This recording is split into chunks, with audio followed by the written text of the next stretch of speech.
Liam moved through the glass and steel canyons of the Reed Corp Tower like a ghost. His gray janitorial uniform, a deliberate camouflage against a world that had forgotten him. By day, he mopped floors polished to a mirror shine, reflecting a life he no longer led. By night, he returned to a small, clean apartment filled with the scent of oil and solder and the sound of his daughter Maya's laughter. In his world, value was measured in the solid click of a well-seated bearing, the hum of a perfectly balanced motor, and the warmth of Maya's small hand in his. His tools were simple, worn smooth by years of use, extensions of a mind that once designed hypersonic propulsion systems.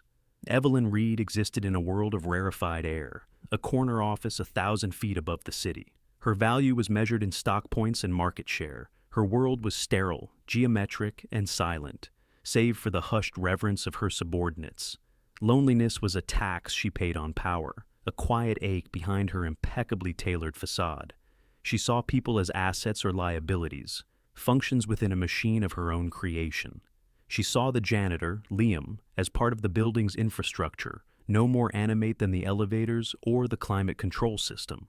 These two orbits, one grounded in tangible reality and the other in abstract power, were never meant to intersect. But the universe has a way of balancing its equations. The collision happened at the company's annual charity gala. Evelyn, the consummate host, was holding court when a commotion near the valet stand drew a ripple of disdain through the glittering crowd. A car, a relic from a forgotten automotive era, had stalled, blocking the departure of a line of exotic supercars.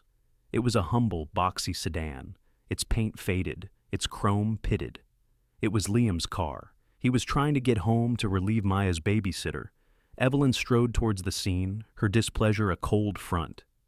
"Get this piece of junk out of my driveway," she commanded, not looking at Liam, but at the security chief. A titter of laughter went through the onlookers. Marcus Thorne, her ex-fiancé and a smirking rival, stepped beside her.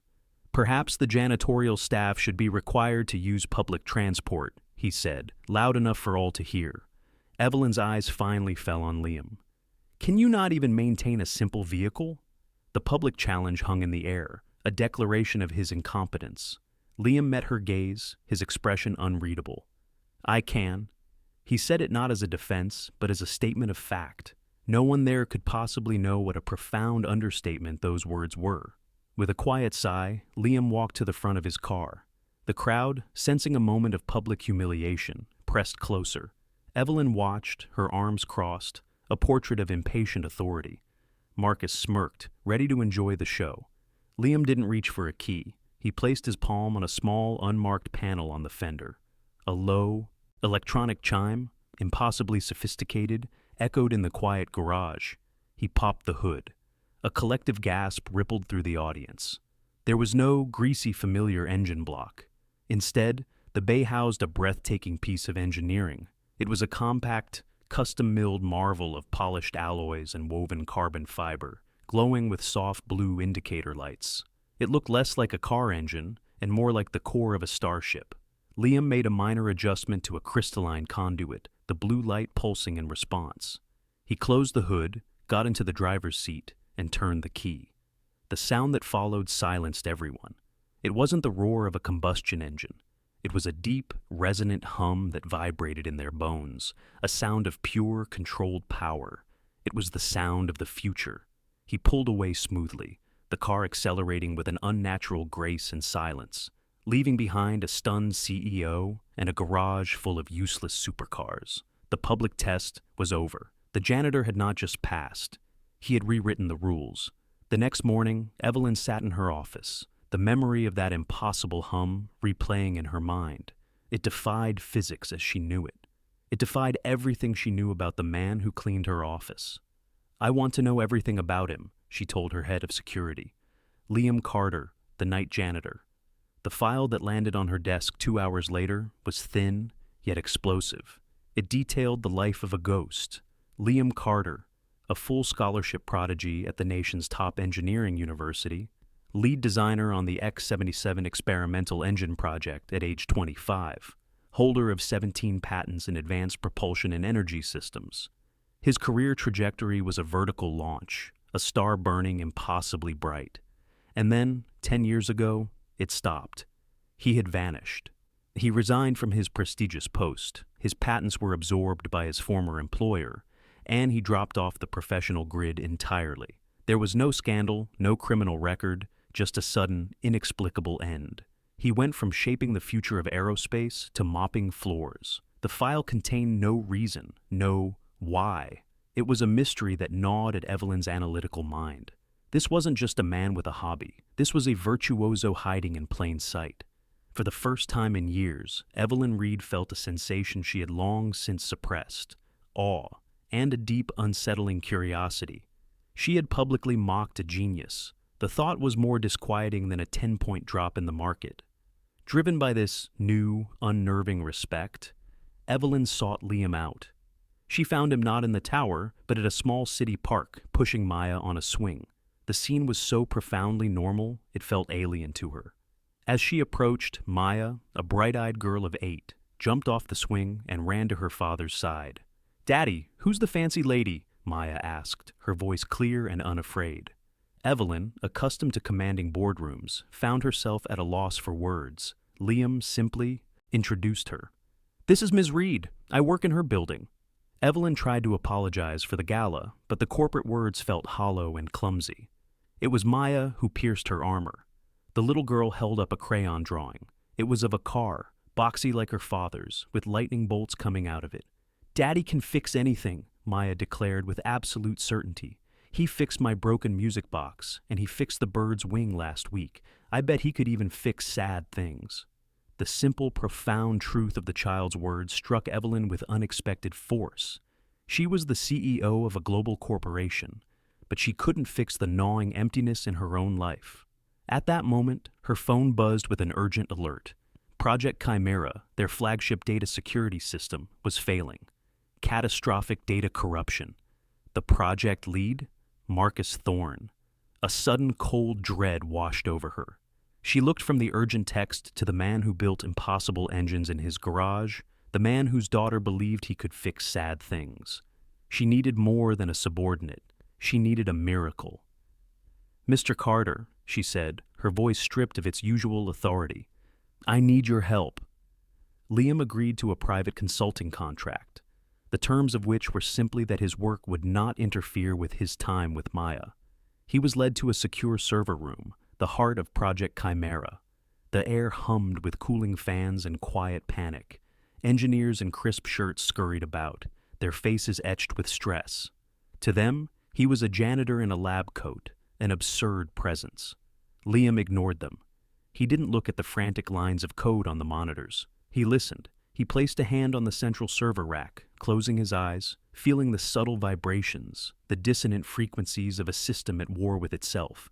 After 10 minutes of silence, he opened his eyes. "It's not a bug," he said, his voice calm in the storm of anxiety. "It's a backdoor, deliberately built in. It's designed to corrupt data silently over time, then cascade into total system failure on a specific trigger." He pointed to a seemingly benign subroutine. "Right there, it's elegant. Whoever wrote it is brilliant, and they wanted this system to die." When Evelyn presented this finding to Marcus and the board, Marcus laughed. "You're taking the word of a janitor over your own chief technical officer? Evelyn, this is absurd. The man probably thinks a server is a type of vacuum cleaner." He skillfully painted her as erratic, her judgment clouded. The board sided with him. Evelyn was isolated, her authority undermined. They had the truth, but they had no proof, and they had just been resoundingly defeated. The system kept bleeding data, ticking like a time bomb beneath the company she'd built. The pressure intensified. A deadline for a massive government contract loomed, a contract entirely dependent on Chimera's stability. Failure would not just mean financial loss, it would mean the end of Reed Corp. In a late-night session in the server room, surrounded by schematics, Evelyn felt a wave of despair. "He's going to win," she murmured. "Marcus will let it all burn and then pick over the scraps." Liam looked up from a complex diagnostic he was running on a custom-built oscilloscope he'd brought from home. "Why did you leave?" she asked, the question she'd held back for days. Liam was quiet for a long moment. "My last project was a flight control system for a new passenger jet. I found a flaw in the core logic. Under a specific set of atmospheric conditions, a 1 in a billion chance, It could cause total control failure. My superiors told me to sign off. The launch was a huge press event. The stock was at stake. They said the risk was acceptable. He met her gaze, his own eyes reflecting a deep old pain. I have to be able to look my daughter in the eye. I couldn't sign. I leaked the data to a safety regulator anonymously and walked away. They buried my career, but the planes never flew with that system. My integrity was all I had left to give Maya. The story hit Evelyn like a physical blow. She was facing the exact same choice: protect the company's image or expose a dangerous truth. Liam's past gave her a sudden, clarifying strength. Inspired, he dug deeper, bypassing the surface code and going into the machine language of the hardware itself. There, he found it, the full plan. The backdoor wasn't just for sabotage. It contained a hidden data packet set to transmit all of Reed Corp's proprietary research to a rival company, a company secretly owned by Marcus, the moment Chimera went critical. It was a corporate execution. They now had the weapon and the motive, but Marcus controlled the corporate narrative. A direct confrontation in the boardroom would devolve into a he said, she said battle that Marcus, with his political savvy, would likely win. They needed an arena where the evidence could speak for itself, where there was no room for spin or debate. He's arrogant, Liam said, tracing the lines of malicious code on the screen. He built his triumph into the system itself. He wants to be on stage when it happens, to watch your face as your company implodes. The upcoming Global Tech Summit in Geneva was the venue. Marcus was scheduled to give the keynote, a live demonstration of Project Chimera's capabilities to the entire world. That was his chosen stage for the kill shot. So we use his own weapon against him, Evelyn said, a glint of steel returning to her eyes. The plan was audacious, bordering on impossible. Liam would use the very back door Marcus created to hijack the live feed. Instead of triggering a system crash, he would reroute the hidden data packet. He wouldn't send it to the rival company. He would broadcast it to the world. They would replace Marcus's corporate presentation with his own treason, live on a global stage. It was a high-wire act with no safety net. If they failed, they would both be ruined, professionally and personally, beyond any hope of recovery. The day of the summit arrived. The auditorium was packed with industry titans, investors, and journalists. The event was being live-streamed to millions. Marcus Thorne took the stage, a picture of confidence and success. He spoke of security, of integrity, of the unbreakable promise of Project Chimera. In a small hotel room miles away, Liam sat at a terminal, his fingers poised over a keyboard. Evelyn stood behind him, her entire life's work hanging in the balance. "On my mark," she said, her voice a tense whisper as she watched the feed. On stage, Marcus began the demo. "And now, I will initiate a full system diagnostic, proving the impenetrable nature of our architecture." He pressed a key. That was the trigger. "Now, Liam, now." Liam's fingers flew across the keyboard. On the massive screen behind Marcus, the polished Reed Corp logo flickered and died. It was replaced not by a diagnostic, but by the unencrypted text of an email from Marcus to the CEO of the rival firm. Asset transfer to coincide with keynote. Reed Corp will be insolvent by market close. Prepare acquisition. The crowd gasped. The screen shifted, showing bank statements, offshore accounts, wire transfers. It then displayed the source code for the backdoor itself, with Marcus Thorne's own digital signature embedded in the metadata. He froze, his face a mask of horror. He was exposed utterly and irrevocably by his own creation. Security guards walked onto the stage as camera flashes erupted like lightning. The architect of the fall had become its sole victim, broadcast live for the world to see. In the aftermath, Liam Carter became an overnight legend. The story of the janitor genius who saved Reed Corp was on every news channel. He was lauded not just for his technical brilliance, but for his quiet integrity. The company's stock, after a brief, terrifying dip, soared to an all-time high on the news of its secured technology and ethical rescue. Evelyn, her position now unassailable, addressed her company and the world. But her biggest move happened away from the cameras. She called Liam to her office, the same office he used to clean. The space no longer felt sterile. A small crayon drawing of a car with lightning bolts was now framed on her desk. "I'm dissolving the CTO position," she said. "I'm creating a new role, the Chief of Innovation and Ethical Oversight. It has full autonomy, its own budget, and final authority on product safety and integrity. It's about building things the right way, not just the profitable way. She looked at him, her expression open and sincere. The hours are flexible. Family comes first. The job is yours, Liam, if you want it. It was more than a job offer. It was an act of redemption, both for the company and for herself. It was an acknowledgement of a value system she had once dismissed. Liam accepted. His new life wasn't a return to his old one. It was something better, built on a foundation of hard-won wisdom. He didn't move into a mansion. He bought a modest house with a large garage and a yard for Maya to play in. His hands, though they now signed off on billion-dollar projects, still bore the faint, honest stains of grease. Evelyn became a regular presence in their lives, no longer the fancy lady, but just Evie to Maya. They would often be found in that garage, the three of them, sketching out a new idea on a whiteboard, the impossible engine from Liam's old sedan, now sitting on a stand in the corner, a gleaming monument to hidden potential. They weren't just a team, they were a family, forged in a crisis and bound by mutual respect. They were fixing things together. How many brilliant minds are hidden in plain sight, dismissed because of the uniform they wear or the title they hold?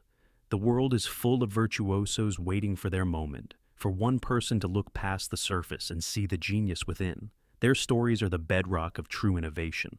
If this story of integrity and hidden talent moved you, share it with someone who needs to be reminded that the greatest value is often found where we least expect it.